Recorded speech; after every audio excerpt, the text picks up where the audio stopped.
Bonsoir, monsieur Piquet-Gauthier. Bonsoir, vous pouvez enlever le monsieur. Hein. Vous pouvez enlever le monsieur, je vous appelle Étienne alors. Depuis 2010, la Fondation Saint-Irénée elle est reconnue d'utilité publique. Elle accompagne des associations qui mettent l'humain au cœur de leurs actions. Pour financer ces actions, vous avez notamment recours au mécénat d'entreprise. Vous menez aussi des actions auprès des jeunes pour leur retour à l'emploi ou pour les accompagner dans leurs projets. Dites-nous en plus à propos de ces actions-là. Je pense que pas grand monde connaît la Fondation Saint-Irénée, pourtant elle a 13 ans. Voilà, donc c'est une petite PME, si j'ose dire.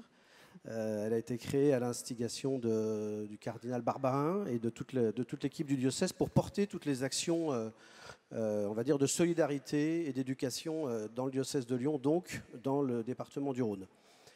Évidemment, on a besoin d'argent puisqu'on ne vit pas de dividendes. Par contre, on veut bien vivre de vos dividendes, très clairement. C'est pas mal ça. Donc là, on est là pour ça. Et l'idée, c'est de relancer le mécénat d'entreprise. On comprend très bien que ça viendra après les autres factures à payer. Mais néanmoins, la solidarité, elle doit se jouer jusqu'au bout, y compris pour les entreprises du territoire.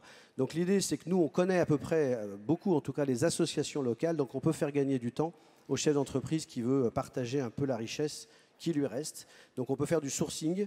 Et nous, notre boulot, c'est de faire de la transmission. Hein, c'est la transmission de votre argent sur des causes qui sont d'intérêt général, puisqu'on a bien compris que l'entreprise, en tout cas, elle devait s'occuper et s'engager du territoire de façon le plus efficace possible. Eh ben, je vous laisse ouvrir l'enveloppe pour nous dévoiler le nom du lauréat du trophée de la transmission d'entreprise. Je vais faire la personne surprise.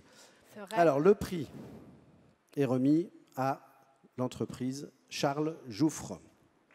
On peut applaudir. Bravo.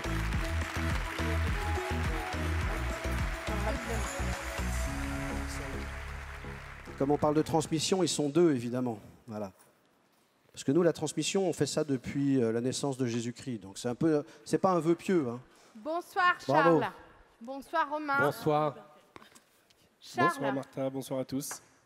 vous êtes tapissier artisan, on va dire, de père en fils, mais Romain, effectivement, il a fait autre chose. Il n'est pas artisan à la base, mais vous lui avez fait confiance.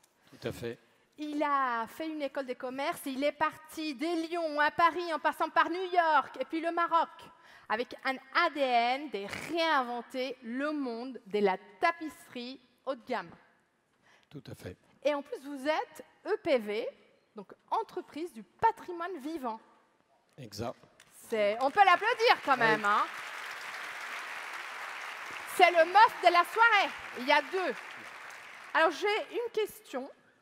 Aujourd'hui, les artisans, en fait, en général, ont du mal à embaucher. Est-ce que c'est votre cas?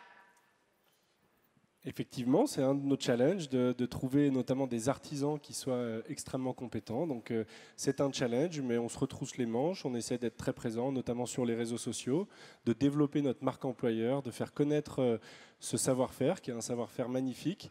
Il y a beaucoup de gens qui aujourd'hui ont envie de revenir aussi à ces métiers de la main et du geste, et donc on trouve quand même des solutions, mais c'est un challenge.